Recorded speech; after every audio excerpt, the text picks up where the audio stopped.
पर विस्तार से चर्चा की जाए, आपका इस पर क्या कहना है? नहीं, देखिए, जेडीयू की महत्वपूर्ण भूमिका इस सरकार में होने जा रही है। जी। तो जेडीयू के ऊपर देश की नज़र है। आदरणीय नीतीश कुमार जी महात्मा गांधी जी के विचारों को मानने वाले हैं। जी। अब सरकार में रह करके वो किस तरह से विवादित जो मुद्दे रहे हैं, जो योजनाएं हैं, उस पर जेडीयू क्या करती है, जी। इसको जनता देखेगी। तो अग्निवीर योजना हो, चाहे जातीय जनगणना का मामला हो, बिहार को विशेष राज्य का दर्जा हो, ये सारी चीज़ें जेडीयू को करानी चाहिए। अग्निवीर योजना को वापस कराना चाहिए, नहीं तो फिर देश का नौजवान माफ़ नहीं करेगा। और बिहार की जनता देख रही है आदरणीय नीतीश कुमार जी की ओर कि बिहार को क्या मिलेगा, बिहार की जनता को क्या फ़ायदा होगा।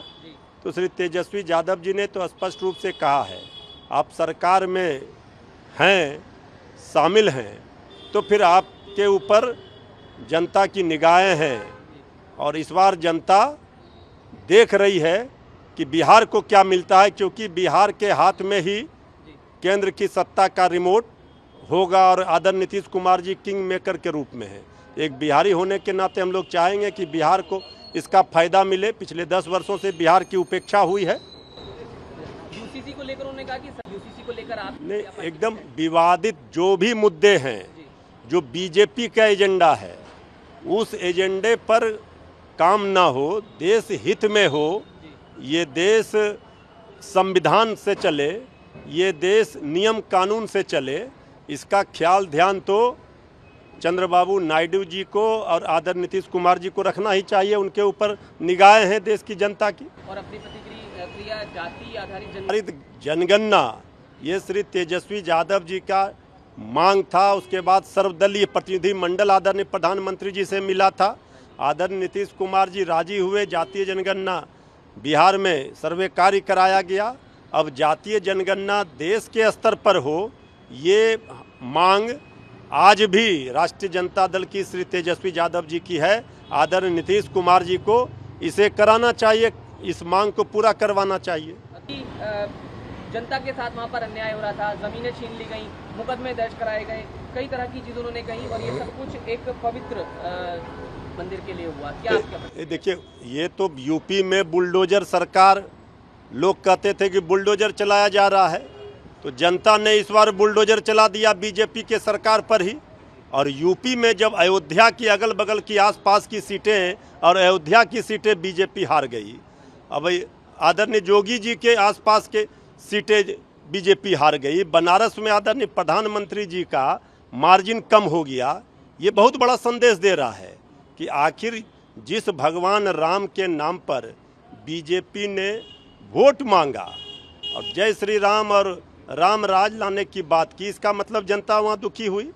तो जनता को दुख हुआ और जनता ने, ये लोकतंत्र में जनता मालिक है, जनता की अदालत में तो काम करना पड़ेगा।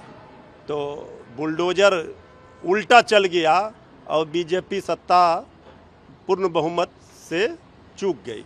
एक सवाल इंडिया ब्लॉक की बैठक को लेकर जब जी का भी बयान आया, उन्होंने कहा कि 5 साल जो ये सरकार है वो नहीं चल सकती है, क्या कहेंगे आप? देखिए, ये सरकार एनडीए की भले ही बनने जा रही हो, लेकिन ये सरकार की नैया डगमगाती रहेगी और इस सरकार की नैया का पतवार आदरणीय नीतीश कुमार जी और चंद्रबाबू नायडू जी के हाथ में है। तो जिस दिन ये दोनों पतवार जब्त करेंगे, एनडीए की नाव डूब जाएगी, बीजेपी सत्ता से बाहर हो जाएगी।